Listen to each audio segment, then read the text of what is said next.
अस्सलामुअलैकुम everyone, welcome back to my YouTube channel. आज हम आपको कनेस्टीन यानी क्लोट्रीमाजोल टैबलेट के बारे में बताएंगे कि क्लोट्रीमाजोल टैबलेट को हम किस इन्फेक्शंस में पेशेंट को यूज़ करवा सकते हैं, इसका साइड इफ़ेक्ट क्या है और इसकी यूसेस के बारे में भी बात करेंगे। और प्रेगनेंसी में इसका यूज़ किस तरीके से किया जा सकता है वो भी आपको आज इस वीडियो में बताएंगे। तो सबसे पहले बात करते हैं कि जो क्लोट्रीमाजोल टैबलेट है या क्रीम है वो जस्ट फीमेल ही जो है ना यूज़ कर सकते हैं, क्योंकि ये वजाइनल इन्फेक्शंस को कम करने में या ख़त्म करने में मदद देती है।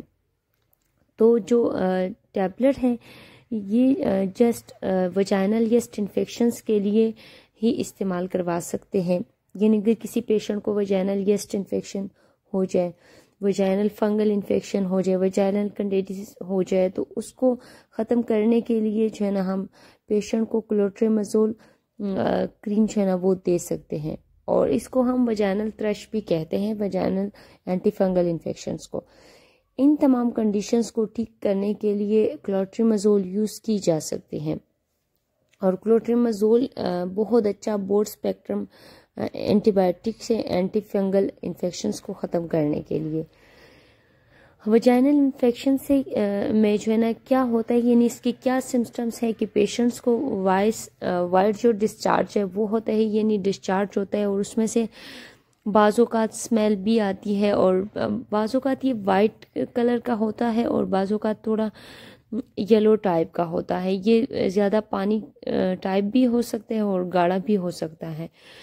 और जो है ना ये वाइट डिस्चार्ज के साथ अमूमन होता है। यूरिन में जलन महसूस होती है, यानी पेशाब करते हुए पेशेंट को बहुत ज़्यादा तकलीफ होती है और इसकी वजह से जो है ना पेशाब रुक रुक के भी आ सकता है। वजाइना में जो है ना ईचिंग होती है, बर्निंग होती है, यानी बहुत ज़्यादा खारिश वगैरह भी हो सकती है, खुजली भी हो सकती है पेशेंट्स को। और ज़ाहिर है जब वो वहाँ पे खारिश करती है तो स्किन जो है ना वो ख़राब हो जाती है, डैमेज हो जाती है, तो उसकी वजह से फिर यूरिन करते वक्त पेशेंट्स की तकलीफ और बढ़ जाती है। तो ऐसी कंडीशन में अगर किसी पेशेंट्स को ये प्रॉब्लम है और उन्हें एलर्जी भी हो रही है तो उन्हें बिल्कुल भी खारिश नहीं करना चाहिए और अपने डॉक्टर के पास जाना चाहिए, या जो है ना इसको ये क्लोट्रीमाजोल क्रीम या टेबलेट की यूज़ करनी चाहिए। अगर मरीज़ को ये सारे इलामात हो, यानी बर्निंग हो, ठीक है, वजाइना में, और जो है ना उसको वाइट डिस्चार्ज हो या किसी भी कलर का डिस्चार्ज हो, और जो है ना पेशेंट्स को खारिश वगैरह महसूस हो, खुजली वगैरह होती हो, और मतलब कि डिस्चार्ज बहुत ज़्यादा हो या उसमें से स्मेल आ रहा हो, तो इसका मतलब है कि मरीज़ को एंटी फंगल इन्फेक्शन हुआ। इसलिए पेशेंट्स को जो है ना क्लोट्रीमाजोल क्रीम या टेबलेट का यूज़ करना चाहिए। ये आपकी इन्फेक्शंस को, चाहे यस्ट इन्फेक्शन हो या जो है ना आपको एंटी फंगल इन्फेक्शन हो, उसको 3 डेज़ में जो है ना ठीक करता है। अगर 3 डेज़ में पेशेंट्स को आराम ना हो तो वो 7 डेज़ भी यूज़ कर सकते हैं। ये आपकी कंडीशन पे डिपेंड करता है। अगर प्रॉब्लम ज़्यादा है तो फिर जो है ना इसको 7 डेज़ लग सकते हैं, लेकिन अगर माइल्ड इन्फेक्शन है तो वो 3 डेज़ में जो है ना कवर हो जाता है।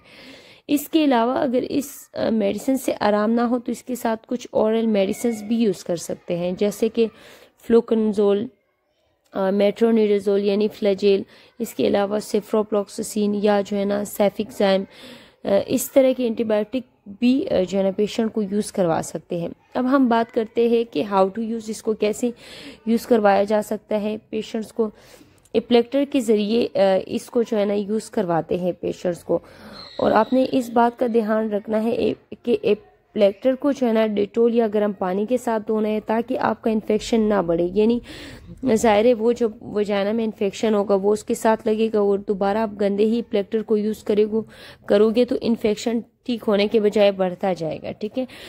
अब अगर हम इसकी साइड इफ़ेक्ट की बात करें तो इसमें जो है ना पेशेंट्स को नोज़िया हो सकते हैं, वॉमिटिंग हो सकती है, स्किन रैशेस हो सकते हैं, एब्डोमिनल पेन भी हो सकता है। और इसके अलावा अगर हम बात करेंगे प्रेगनेंसी में इसका यूज़ पेशेंट्स को कर सकते हैं, लेकिन डॉक्टर की हिदायत के मुताबिक, क्योंकि जो फर्स्ट ट्राइमेस्टर होता है यानी 3 मंथ्स तक इसका यूज़ जो है ना पेशेंट्स को करवाते हैं, लेकिन बहुत डेंजरस हो सकता है, इसलिए इसको डॉक्टर के हिदायत के मुताबिक यूज़ करें। अगर आपने हमारे चैनल को अभी तक सब्सक्राइब नहीं किया तो हमारे चैनल को सब्सक्राइब करें ताकि हमारे आने वाली वीडियो आप तक पहुंच सके।